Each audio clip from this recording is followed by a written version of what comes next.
Kevin Frecking of AP. Thank you, Mr. President. Donald Trump says Hillary Clinton talks too tough about Vladimir Putin and that both of you insult the Russian leader. He also said that if elected, he might meet with the Russian leader before his inauguration.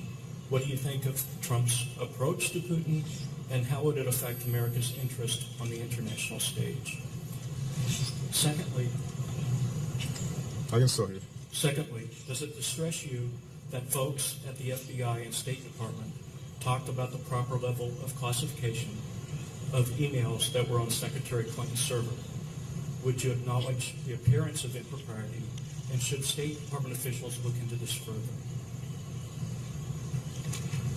And for Prime Minister Renzi, with the critical governing referendum happening soon in your country, what would passage mean for your ability to lead that country? And what would failure mean to your political future, as well as to Italy's role in the European Union? Well, I'm going to be a little more subdued in my discussions of the Republican nominee in this context than I might be on the campaign trail. But let me just speak broadly about Russia. When I came into office, Russia, under the previous administration, had invaded parts of Georgia, had created a frozen conflict there. There was a new president, and we tried to initiate a more constructive path with respect to U.S.-Russia relations. And I think we showed Russia plenty of respect, acknowledging enormous differences and different values, but also trying to find ways in which we could cooperate together. We initiated the new START treaty. We assisted Russia with respect to its ascension to the WTO. We worked on some common international challenges together. And when the previous president was replaced with Mr. Putin, I met with him, and we discussed again ways in which we could constructively work together. The challenge that we've had with Russia is very much centered on Russian aggression in some very particular areas around the world. In Ukraine, where they have engaged in similar conduct to what they did in Georgia. And even there, we've tried to broker and work with the Europeans to broker a Minsk agreement that would peacefully resolve those issues. In Syria, one of my earliest meetings with Putin was to suggest to him that if Assad stayed in power, given the brutality with which he had treated his own people, you would see a civil war that would not be good for the Syrians, certainly, but would not be good for the world anywhere. Rather than to work with us to try to solve the problem, he doubled down on his support for Assad, and we know the situation that exists there. So any characterization that somehow we have improperly challenged Russian aggression or have somehow tried to encroach on their legitimate interests is just wrong. And Mr. Trump's continued flattery of Mr. Putin and the degree to which he appears to model many of his policies and approaches to politics on Mr. Putin is unprecedented in American politics and is out of step with not just what Democrats think, but out of step with what up until the last few months almost every Republican thought, including some of the ones who are now endorsing Mr. Trump. So you'll have to explain to me how it is that some of the same leaders of the Republican Party who were constantly haranguing us for even talking to the Russians, and who consistently took the most hawkish approaches to Russia, including Mr. Trump's selection for vice president, now reconcile their endorsement of Mr. Trump with their previous views. The bottom line is that we think that Russia is a large, important country with a military that is second only to ours and has to be a part of the solution on the world stage rather than part of the problem. But their behavior has undermined international norms and international rules in ways that we have to call them out on. And anybody who occupies this office should feel the same way, because these are values that we fought for and we protected. We can't go around talking about human rights or freedom of the press or democracy or freedom of religion or non-discrimination or basic laws of war or the sovereignty and territorial integrity of countries, no matter how small, and then extol the virtues of somebody who violates those principles. And, Mr. Trump rarely surprises me these days.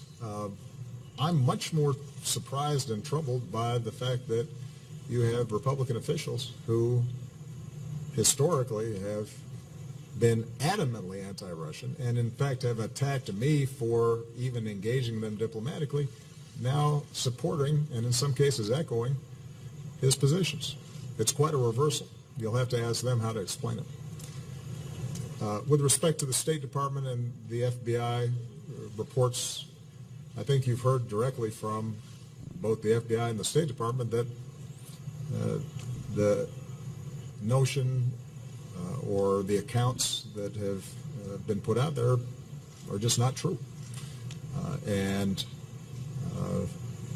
You can question them again, but based on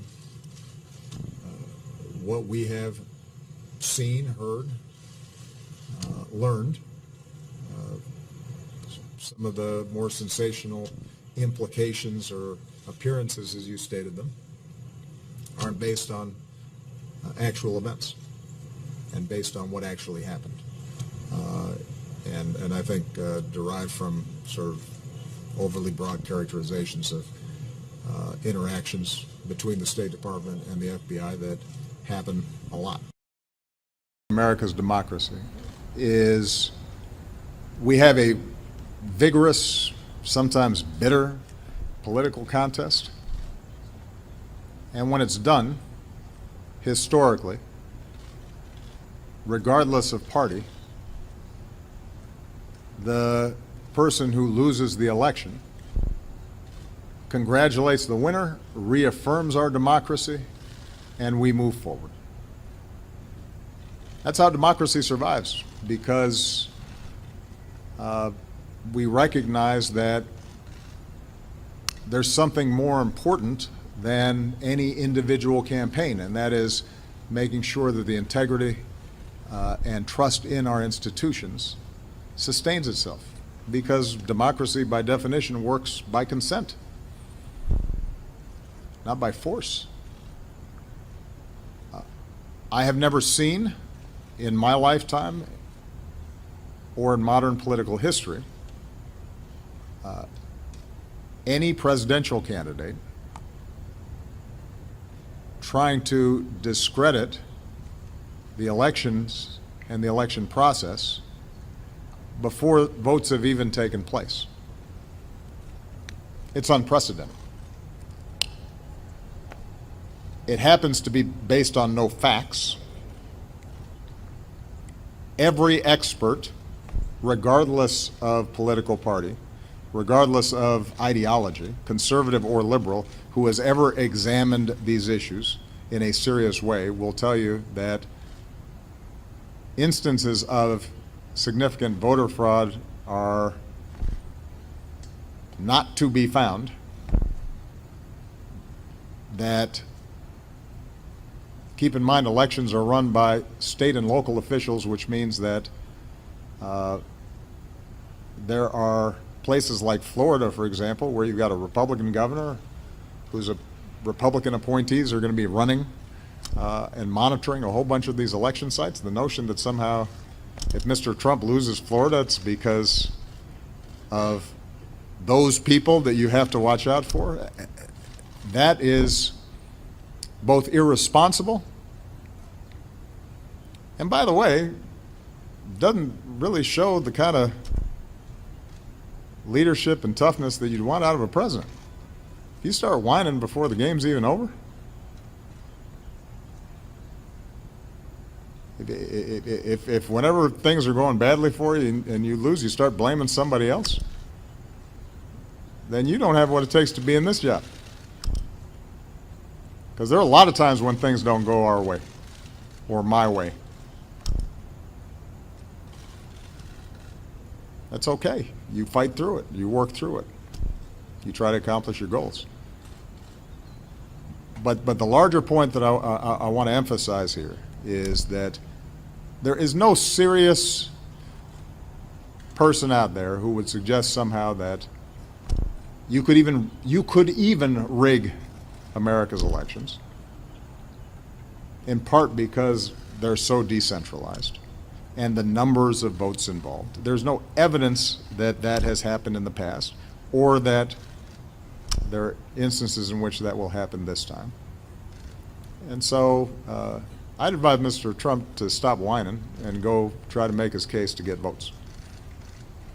And if he got the most votes, then it would be my expectation of Hillary Clinton to offer a gracious concession speech and pledge to work with him in order to make sure that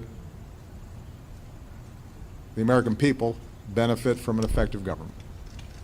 And it would be my job to welcome Mr. Trump, regardless of what he said about me or my differences with him on my opinions, and escort him over to the Capitol, in which there would be a peaceful transfer of power.